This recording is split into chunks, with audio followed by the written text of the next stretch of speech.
Bonjour, aujourd'hui je vous emmène au Portugal, un petit pays collé à l'Espagne. Au Portugal, on parle portugais et la monnaie est l'euro. Le drapeau portugais est vert et rouge. Sur la séparation se trouve une sphère et les armoiries du pays. La capitale du Portugal est Lisbonne. Le Portugal a vu naître de nombreux explorateurs, dont Vasco de Gama. C'est un navigateur qui est le premier à avoir doublé le cap de Bonne-Espérance. Le Portugal a aussi vu naître de nombreux personnages célèbres. Vous connaissez peut-être le chanteur Julio Iglesias, l'actrice et chanteuse Lio, et bien évidemment, pour ceux qui aiment le foot, le célèbre footballeur Cristiano Ronaldo. Le Portugal a aussi de nombreuses spécialités culinaires. Derrière moi, les beignets de morue. Il y a aussi les pastéis de nata. Un délice. Le riz aux crevettes façon paella. Et la francesina, une spécialité particulière. Les Espagnols aiment aussi faire la fête. Là, vous avez la fête des fleurs de Madère. La fête aux couleurs avec les costumes traditionnels. Le carnaval de février. Le brûlage des rubans pour les étudiants. Avec tout ça, ça me donne envie d'aller visiter la capitale. Vous vous souvenez? Lisbonne. Vous venez avec moi? On y va?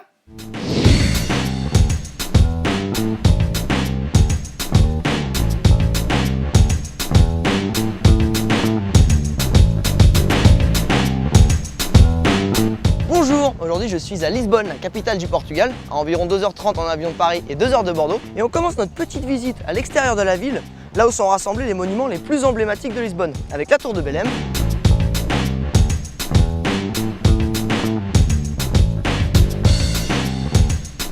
le monument des découvertes et le magnifique monastère des Hiéronymites. Oui, parce qu'il ne faut pas oublier qu'à l'époque, les Portugais, c'était des grands explorateurs. Et à chaque fois qu'ils rentraient d'une expédition, du coup, ils construisaient un monument. Bon, si je vous ai fait commencer dans ce coin-là, c'est pour vous montrer les monuments.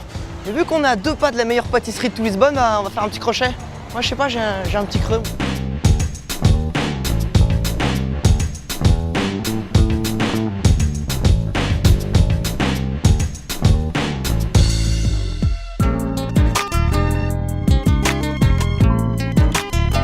Ce qui est agréable à Lisbonne, c'est qu'on peut se déplacer très facilement en tramway, mais celui qu'il faut surtout ne pas manquer, c'est la ligne 28.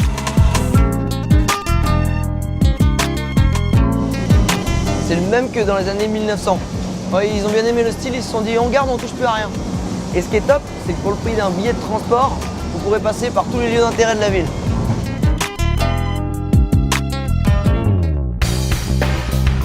Là, on est sur la place Dom Pedro IV, en plein centre-ville.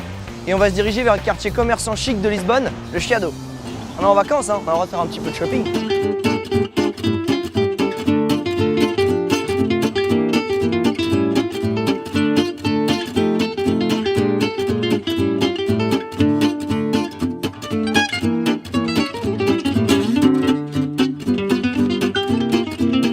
Vu que Lisbonne c'est dans une cuvette, il y a des funiculaires et des ascenseurs pour monter en haut des rues. Non mais quand on a une grosse journée de visite, faut s'économiser un peu.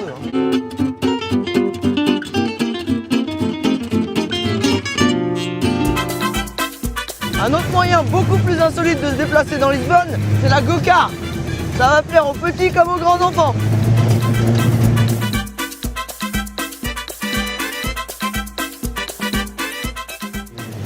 On a l'impression de faire du karting en même temps qu'une visite guidée.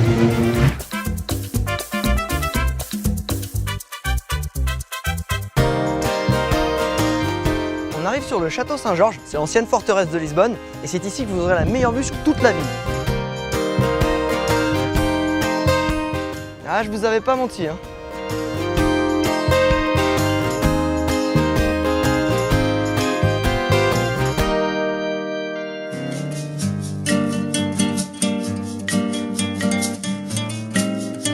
Il y a une chose qu'il faut absolument que vous fassiez, c'est vous balader dans le quartier populaire de l'Alfama à la recherche de spectacles de fado.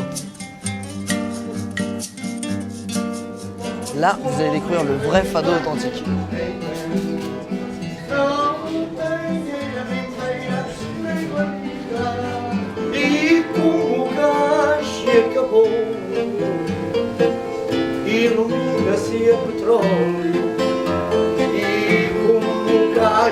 siete voci, illuminaci e trovi